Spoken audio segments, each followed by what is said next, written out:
Hello, dear viewers. Today we are going to discuss about these six theories which I have wrote down over here in my notebook that I am going to clarify or explain in details or descriptions.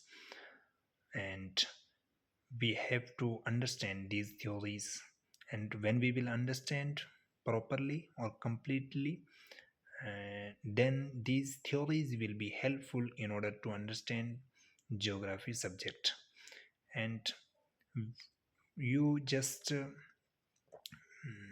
stay with me till the end of this video, then this video will be helpful in order to understand these theories as well as geography subject. So basically these theories are helpful. First and foremost theory which is namely continental drift theory, मतलब हिंदी में इसका होता है, हिंदी में इसका जो अनुवाद है महाद्वीपीय विस्थापन सिद्धांत। ये जो थ्योरी है प्रस्तावित और प्रस्तुत की गई है, प्रतिपादित की गई है इसको महोदय अल्फ्रेड वेगनर द्वारा। और इनका जो मेन इस महाद्वीपीय विस्थापन सिद्धांत को प्रस्तुत करने का जो मेन मकसद था, मेन जो इनका जो टारगेट था, वो distribution of oceans and continents के को लेकर के था।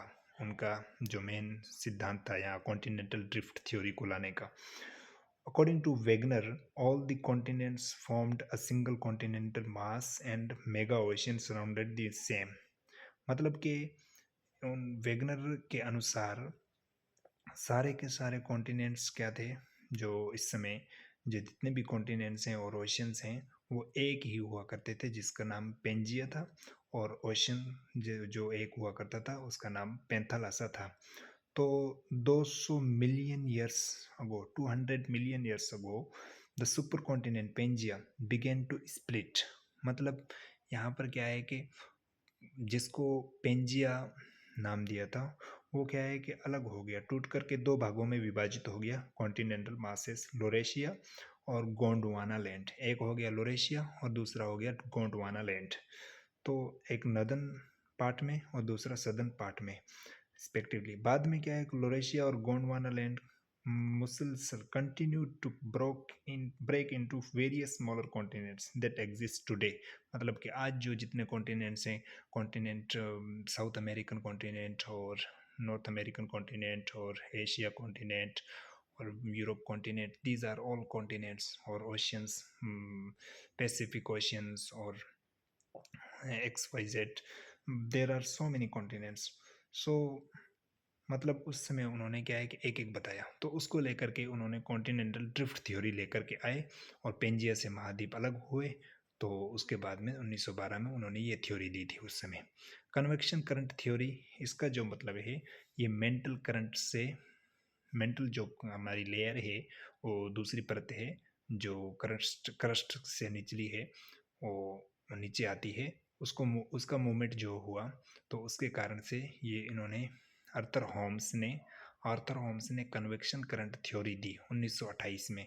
और तीसरे नंबर पर जो है सी फ्लोर स्प्रेडिंग, हैरी हेस ने मिड ओशियनिक रिज से, जो इसका मेन आइडिया था, इन्होंने मिड ओशियनिक रिज से नया तल बनता है, क्योंकि जब ये सी फ्लोर स्प्रेडिंग होता है, सी का फ्लोर जो है स्प्रेड होता है, तो इससे क्या है मिड ओशियनिक रिज क्या हो, ओशियनिक रिज में क्या है एक नया तल बन जाता है, एक नया फ्लोर बन जाता है। तो उसके कारण क्या है उन्होंने एक ये सी फ्लोर स्प्रेडिंग हैरी हेस ने 1962 में ये प्रस्तुत की। ये उनका जो कॉन्सेप्ट है उन्होंने उस समय प्रस्तुत किया। Plate tectonics, palaeomagnetism, Vine and Matthews magnetic stripes proof देते हैं 1963 में। Plate tectonics John Tuzo Wilson के द्वारा प्रस्तुत की गई ये थ्योरी पृथ्वी के आउटर मोस्ट लेयर की कई बड़ी प्लेट्स में बंटी हुई है। जॉन टूजो विल्सन ने इस प्लेट का मतलब है जो दृढ़, मतलब जो भाग होता है पृथ्वी का जो बहुत ज़्यादा सॉलिड और ठोस कठोर भाग जो होता है उसको यहाँ पर उसको यहाँ पर यहाँ पर मतलब ये होता है प्लेट का, और टेक्टोनिक का मतलब विवर्तनिकी। यानी जोहन तोजो विल्सन ने 1965 में ये कॉन्सेप्ट दे करके ये कह दिया कि प्लेट मूवमेंट्स क्या हो रही हैं, प्लेट टेक्टोनिक्स के थ्रू से हो रही हैं। और इसका बहुत टाइम टू टाइम इसका क्या है, संशोधन भी हुआ है, मॉडिफाई भी हुआ है।